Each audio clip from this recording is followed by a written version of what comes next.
Hi friend, আজকে একটা নতুন রান্না নিয়ে চলে এলাম। ভেটকি কাঁটা, তার জন্য ভেটকি কাঁটা নিয়ে নিয়েছি আমি। ধুয়ে নুন হলুদটা মাখিয়ে নিয়েছি, লেবুটা মাখিয়ে নেব যাতে মাছের গন্ধটা একটা রাসায়নিক গন্ধ থাকে, তো সেই গন্ধটা থাকবে না। দেখো বন্ধুরা, আমি কড়াটা বসিয়ে দিয়েছি, তেল গরম হয়ে গেছে। মাছগুলো আমি ভেজে নেব, মাছগুলো দিয়ে দেব। এবার সব মাছগুলোকে আমি ভেজে নেব। ভেটকি কাঁটা চেনে অনেকেই, সবাই চেনে। মাছ ভাজার তেলে আমি আলু আর কালো দিয়ে ফোড়ন দিয়েছি, আর তেজপাতা দিয়ে দিয়েছি ফোড়ন। এবার আলুগুলোকে আমি ভেজে নেবো, অল্প আলু দিয়েছি। এবার মাছগুলো ভাজা হয়ে গেছে, হলুদ দিয়ে দিলাম।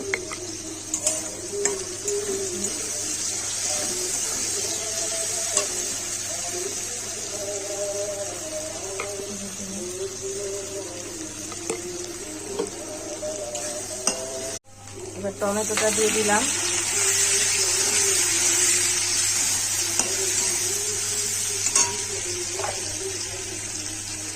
যে আদা রসুনের পেস্ট করে রেখেছি আমি, আদা রসুনের পেস্টটা হলুদ দিয়ে দিলাম, লঙ্কার গুঁড়ো দিয়ে দিলাম। লঙ্কার গুঁড়োটা একটু বেশি দেবো, এইসব মাছে একটু ঝাল হয়, ঝাল হলে ভালো লাগে। জিরে গুঁড়ো দিয়ে দেবো, মশলাটাকে কষে নেব।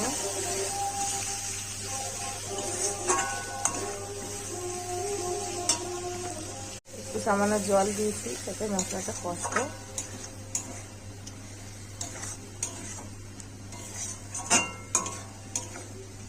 বন্ধুরা, মশলা থেকে তেল ছেড়ে দিয়েছে, বুঝতেই পারছেন আপনারা। এবার আমি জল দিয়ে দেবো।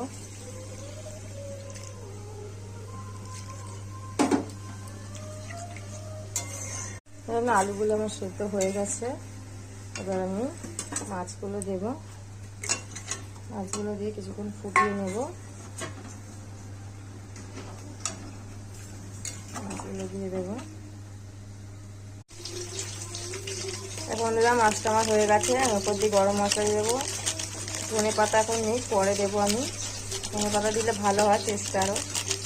এখন ধনে পাতা অত পাওয়া যায় না, তো আমি এবার মাছটাকে লাভিয়ে নেব। দেখো বন্ধুরা, মাছটা আমি লাভিয়ে নিয়েছি। কত সুন্দর দেখতে হয়েছে, কালারটা যেরকম দেখতে সুন্দর, সেরকম খেতেও সুন্দর হয়েছে, টেস্ট হয়েছে। ভালো লাগলে চ্যানেলটাকে আমার লাইক কমেন্ট শেয়ার করবেন, সাবস্ক্রাইব করবেন। নতুন হলে আমার চ্যানেলে সাবস্ক্রাইব করে আমার পাশে